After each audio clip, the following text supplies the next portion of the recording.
Halo semua, salam sejahtera Malaysia. Selamat datang ke channel Fels Lifestyle. Setelah kita dikejutkan, kita terima berita gempar. Berkaitan dengan berbagai cara daripada musuh politik Anwar Ibrahim untuk tumbangkan Anwar. Antara cara untuk tumbangkan Anwar adalah dengan menarik sokongan, yaitu parti-parti politik yang bersama di dalam kerajaan perpaduan hari ini. Kalau mereka nak tumbangkan Anwar, hanya satu cara, yaitu menarik sokongan, sehingga kan Anwar Ibrahim hilang sokongan dan akhirnya parlimen pun akan bubar. Apabila Anwar Ibrahim tidak mempunyai sokongan yang cukup untuk menjadi Perdana Menteri dan parti-parti di dalam gabungan kerajaan perpaduan hari ini menarik sokongan, termasuk daripada BN, GPS, JRS, dengan cara mereka menarik sokongan, itulah yang mampu untuk menumbangkan Anwar. Tapi persoalannya, adakah gabungan komponen di dalam kerajaan perpaduan mahu menarik sokongan? Sekiranya mereka menarik sokongan, mereka nak buat apa?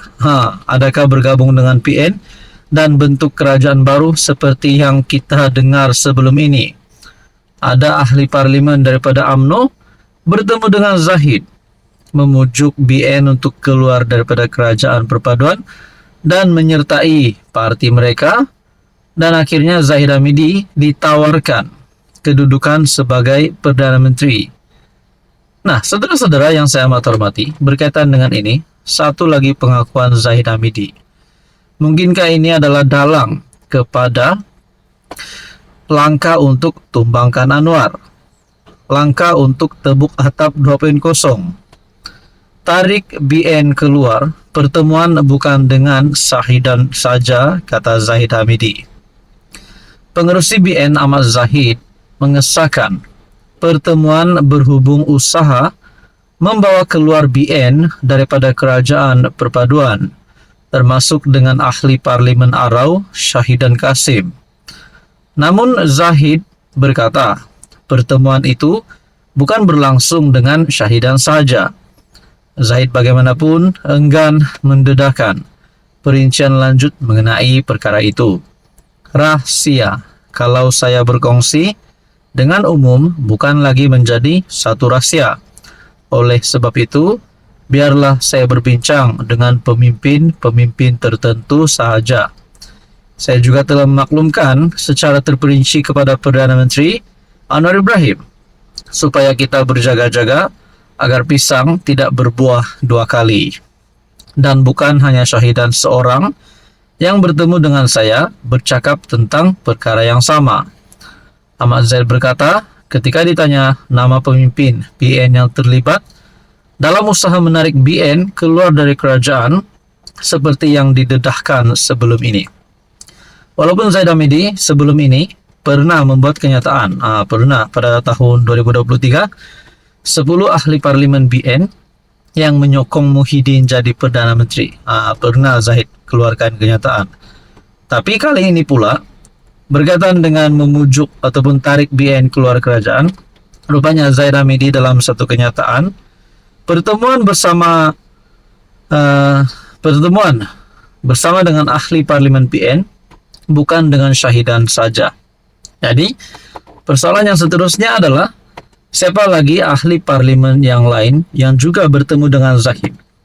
Adakah kita dapat kata Muhyiddin Yassin sebagai PM, sebagai pengurusi PN, ataupun mungkin Hadi Awang sebagai Presiden PAS yang bertemu dengan Zahid untuk memujuk keluar daripada kerajaan?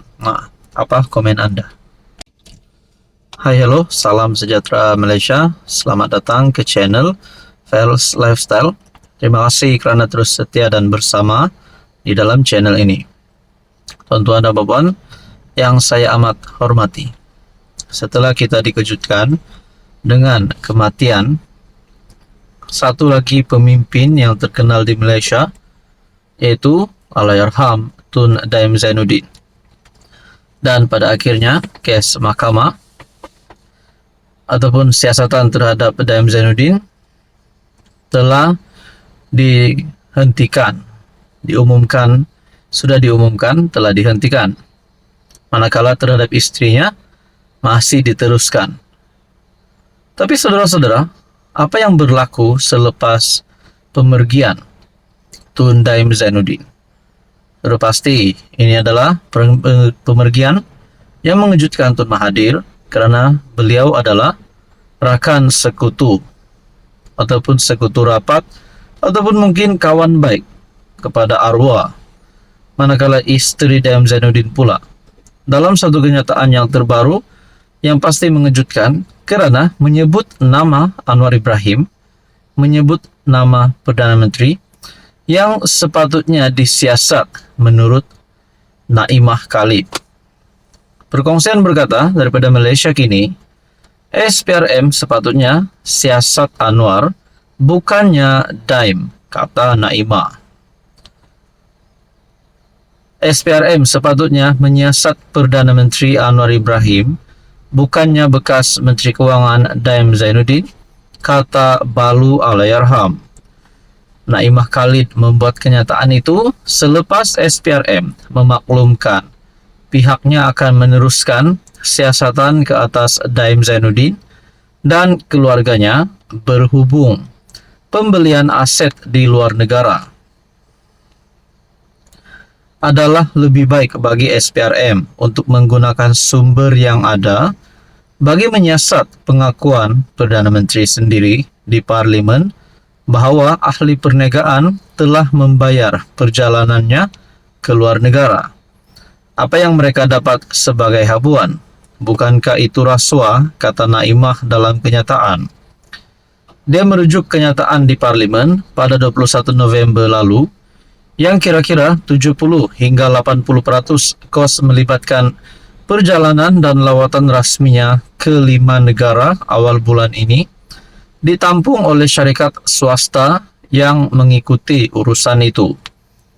Anwar kemudian menjelaskan perbelanjaan bahagiannya untuk perjalanan tersebut ditanggung sepenuh oleh kerajaan. Anwar juga berkata, baki tempat duduk dalam penerbangannya ditawarkan kepada syarikat swasta yang turut pergi ke negara-negara tersebut untuk tujuan pelaburan atau usaha sama. Syarikat ini bayar kos masing-masing berjumlah RM4.5 juta, katanya ketika itu. Pada 20 November, Daim dibebas dan dilepaskan daripada pertuduhan gagal mengisytiharkan aset kira-kira seminggu selepas pemergiannya. Mahkamah Session KL membenarkan permohonan Timbalan Pendakwa Raya Wan Shaharuddin Wan Ladin bahawa pihak pendakwaan tidak ingin meneruskan prosiding susulan kematiannya. 2 hari kemudian, SPRM berkata pihaknya masih meneruskan siasatan dan menjejak keuangan aset Allahyarham dan keluarga.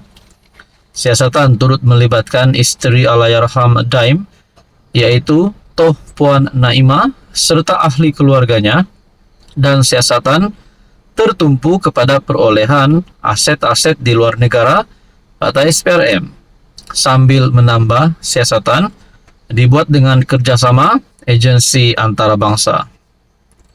Bagaimanapun, Naimah mengingatkan pihak berkuasa yang mahkamah telah melepas dan membebaskan suaminya. Apakah kerajaan tidak menghormati keputusan mahkamah? Tambahan pula, jejak wang apa? Untuk menyiasat jejak wang, perlu ada kesalahan rasuah dilakukan terlebih dahulu. Jika tidak ada kesalahan, maka suatu aset adalah dikira sah dan hasil usaha keras, sama ada di Malaysia atau di tempat lain, kata Naimah. Berkaitan dengan ini, apa komen Anda?